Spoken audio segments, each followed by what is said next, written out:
Moi, mon nom est Samedi, vous connaissez jamais. Mais si ça vous plaît, et c'est le cas, vous dites Ngassa, on a dit quoi? Ciao!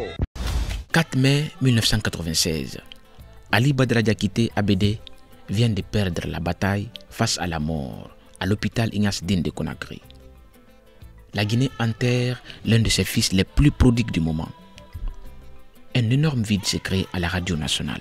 Qui pour s'occuper des milliers d'auditeurs à travers le monde? Qui pour prendre la relève de l'émission Africa Dance de l'enfant de Ngassa-Yung? Grande est l'amertume du moment. ABD est dans tous les cœurs et dans tous les esprits. Pourtant, il faut bien un successeur. La radio a horreur au vide. La radio n'aime pas le silence.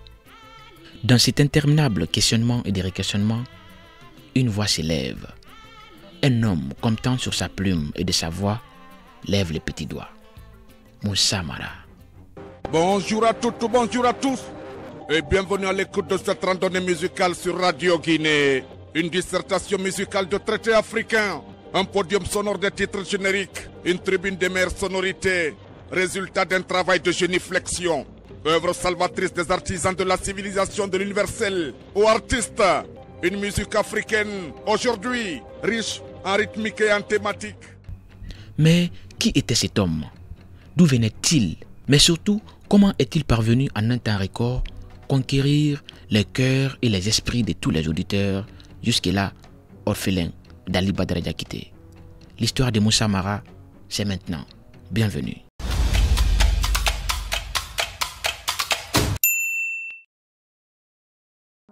« 17 mai 1974, hôpital régional de Dabola. Fadimba Alphonse Mara et son épouse Aya Fatou accueillent un nouveau bébé. Ce n'est pas un premier geste pour le couple.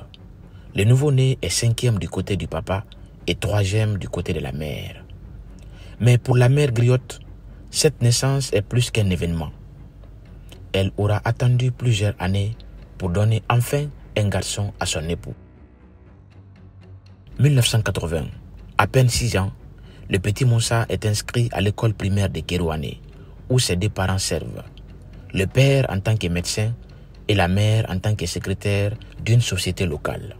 Moussa s'intègre très vite à son nouveau milieu et occupe la tête des listes des différentes compositions scolaires, toujours premier de la classe. Le très brillant garçon occupera jalousement cette place jusqu'au niveau secondaire. Admis au bac en option sciences sociales, Moussa poursuit son parcours académique à l'université de Kankan.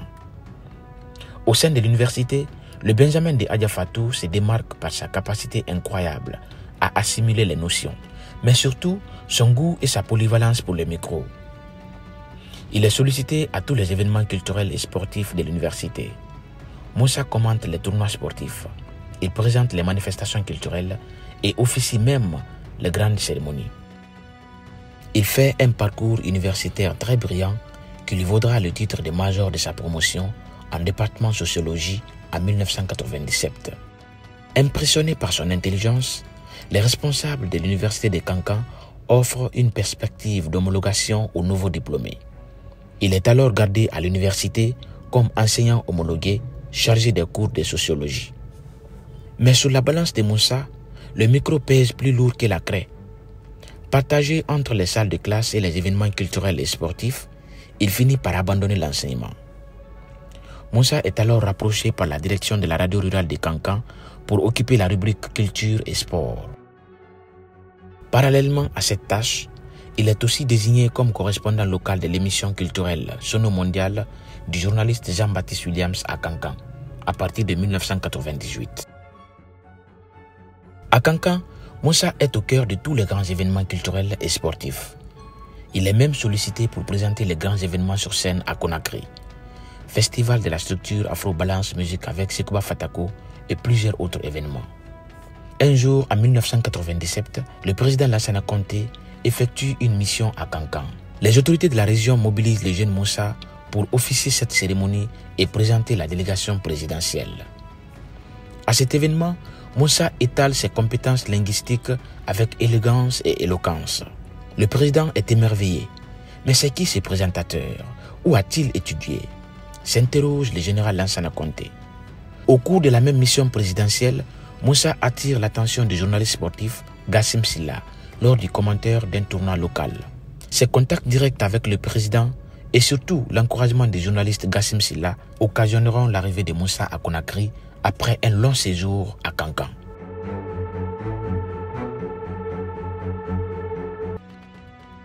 Poursuivant son rêve, Moussa débarque à Conakry en l'an 2000. À la même année, un lundi matin, il est reçu à la radio nationale comme régisseur d'antenne. Le nouveau rôle du fils de Fadjimba consiste à occuper les temps d'antenne pendant les heures vides de la grille de programmes de la radio nationale. Dans cet exercice, Moussa impressionne très vite ses nouveaux collaborateurs, dont les techniciens Ibrahim Azaka Touré, Hervé Maria Julienne, Amara et même le chef de programme de la radio, Ibrahim Abari. Avec une belle plume mêlée à une diction irréprochable, le talent d'animateur de Moussa est très vite détecté par sa hiérarchie. Au sein de la radio nationale, il existait déjà une émission créée depuis 1996 par Bangali Silla, le directeur du programme de la RKS et journaliste à la radio nationale. Cette émission baptisée Carrefour est inspirée de Africa Dance d'Ali Badara Diakité. L'animatrice Awa Touré est choisie pour animer ce nouveau programme pour combler l'immense vide laissé par ABD. Mais l'émission Carrefour va souffrir d'irrégularités par suite d'indisponibilité de l'animatrice pour des raisons de santé. Pour sauver l'émission, tous les regards sont tournés vers les jeunes qui viennent fraîchement de Kankan. Les charges de Moussa augmentent alors à la radio. Au-delà de son quotidien de régisseur, il est appelé à combler l'absence de l'animatrice Awa Touré dans l'émission Carrefour. Coup d'essai, coup de maître. Moussa se fait rapidement le nom dans le milieu radiophonique. La boîte à lettres de la radio est remplie de lettres d'approbation des auditeurs venus de partout à Conakry. Son nom murmure jusqu'au ministère de l'Information et de la Communication. Le ministre de l'Information et de la Communication de l'époque, Mamadi Kondé, est aussi séduit par le talent du jeune animateur qui rappelle tous les détails d'ABD à l'antenne. Habituellement, une note de service suffit pour désigner les animateurs de la radio. Mais pour la première fois, le ministère sort un arrêté pour désigner Moussa comme animateur de l'émission Carrefour, le 16 août l'an 2000. Déjà habitué de la maison, Moussa désigne ses techniciens pour donner un nouveau souffle à l'émission Carrefour. Hervé Maria Julienne, Barozo, Zaka, Amara. Tous les samedis de 9h05 à 10h, retrouvez le trio magique de la RTG. Moussa Mara, Ibrahim Zakatouré, Amadou Barozo Silla dans Carrefour, le rendez-vous de toutes les musiques. Tout commence à 9h. D'abord, une profonde analyse de l'actualité culturelle d'ici et d'ailleurs. Les derniers événements culturels sont commentés et les prochains annoncés. C'est le rendez-vous unique avec les expressions immersives tirées d'une grande inspiration. À l'antenne, Moussa a le don de lier à la fois le griotisme, l'histoire et la philosophie. Malgré l'ouragan de la globalisation, l'allure inquiétante du machinisme, le rythme pressant des antiques, nos mélodies anciennes sont toujours rhabillées de façon futuriste pour le succès exponentiel de l'acoustique qui refait surface. L'ouverture de ce matin s'appelle Bamako, capitale de la République du Mali, nation chargée d'histoire, peuple dont la géographie est incontournable dans les récits du mandingue ancestral. C'est une reprise de forme pour l'émission Carrefour, mais un nouveau départ pour un homme et de son équipe. L'émission Carrefour devient un véritable point d'intersection entre les cultures du monde, avec un accent particulier sur la musique guinéenne. La rubrique vedette du jour est une occasion spéciale d'en savoir plus sur les nouvelles voix émergentes de la musique guinéenne. Gardez bien le confort d'écoute car vous êtes en plein dans l'émission Carrefour où son et rythme se côtoient et se tutoient à souhait. À présent, place à la vedette du jour. La vedette du jour s'appelle Sofatoumata Binta. La chanteuse au timbre vocal bourré de pitié pour une voix faite de mélodie. L'artiste au style rassurant de conquête. Binta Lali. Née à Télémélé, originaire de Tunturun dans la baie, Sofatoumata Binta est issue d'une famille gardienne des principes saints et sacrés du Saint-Coran. Assise, aimables auditeurs, Fatoumata Binta est à l'école coranique chez Tchernoï Sasso. Dans une intelligence d'interrogation, Fatoumata Binta très tôt se fait remarquer par une voix obligeante dans les cantiques, de même que lors des travaux champêtres du groupe qu'il est. Moussa était aussi branché à l'évolution musicale tant en Guinée qu'à l'international. Il programme de nouvelles parutions dans tous les genres musicaux, mandingue, salsa, reggae, ndombolo. C'est aussi le moment de lire les correspondances des auditeurs à travers le monde.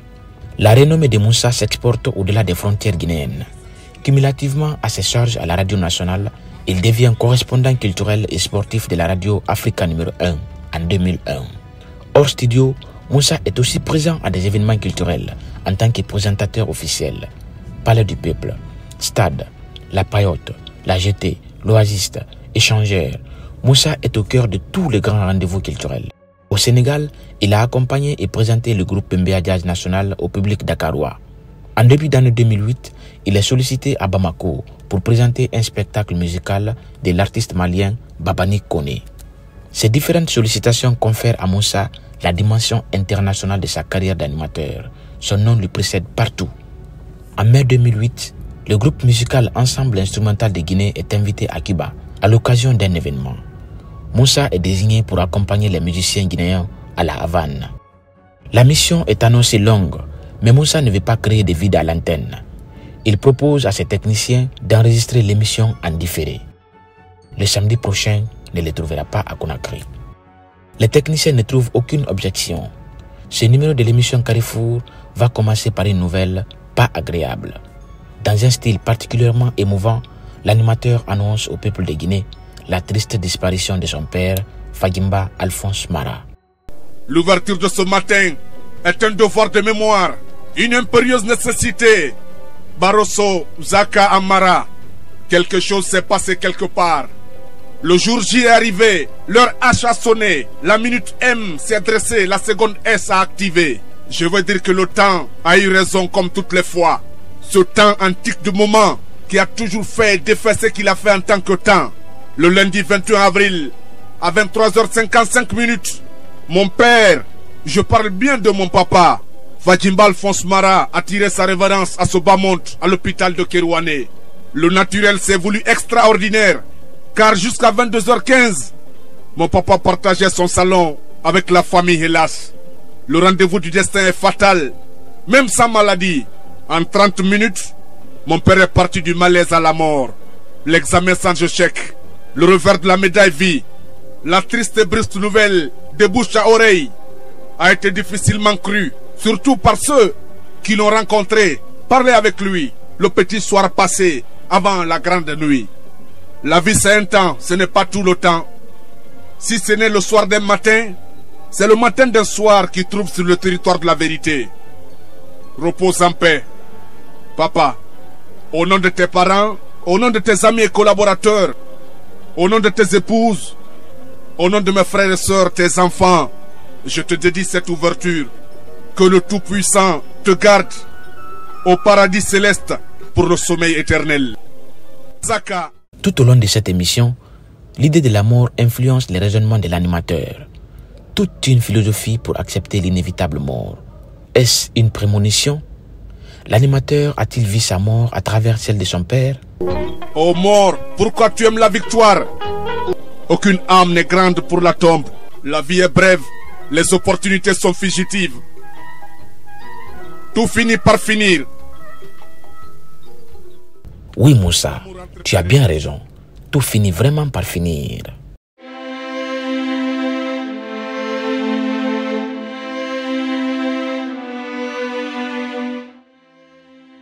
Samedi 7 mai 2008, la délégation guinéenne est bel et bien arrivée à La Havane, capitale cubaine.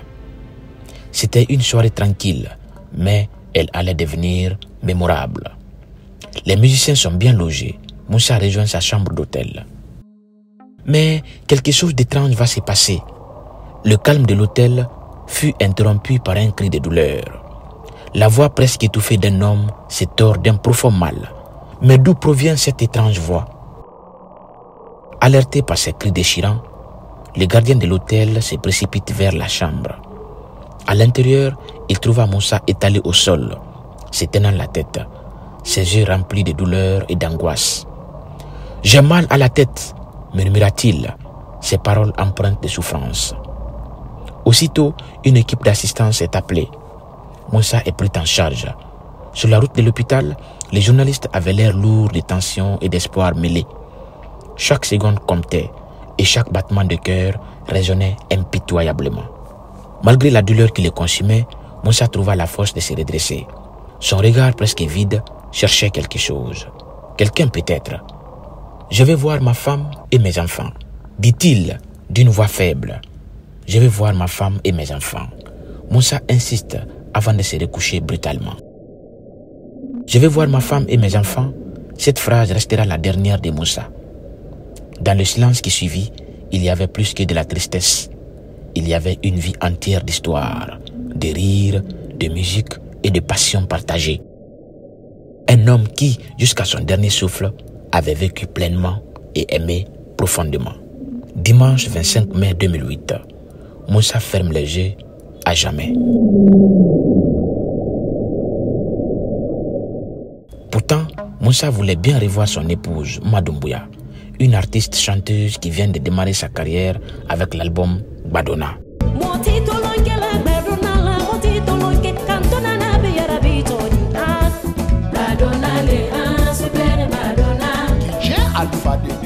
Moussa voulait revoir ses 3 enfants. L'aîné Fadimba, l'homonyme de son père, la deuxième Fantagbe et la benjamine Mariam Mara. Aussi, Moussa voulait écouter la diffusion de sa dernière émission, devenue très virale dans les écoles et universités et mémorisée par un grand nombre d'élèves et étudiants. Bonjour à toutes, bonjour à tous et bienvenue dans ce cercle musical fondamental et vital sur Radio Guinée. Un festival sonore, un podium de rythmes et cadences du continent, synonyme de musicalité. La musique africaine est un boulevard de nomadisme, oui. Un échangeur de recettes locales, bref, un melting brillant d'ingrédients captivants. Du point de vue strictement musical aussi, notre art sonore, dans un succès en puissance, est une source d'interrogation grâce à l'aptitude des acteurs du moment, au contact d'une modernité éclaboussante, avec des bases autochtones d'une valeur séculaire. Tout un mérite de grandeur sur un fond de merveilleux accompagnement acoustique, aujourd'hui propre au panthéon musical. 15 juin 2008, la Guinée se mobilise et accueille le corps de son fils bien-aimé à l'aéroport international de Conakry. Depuis le 21 juin 2008, Moussa repose éternellement au cimetière Cameroun de Conakry. Je veux dire que le temps a eu raison comme toutes les fois. Ce temps antique de moment qui a toujours fait et défait ce qu'il a fait en tant que temps.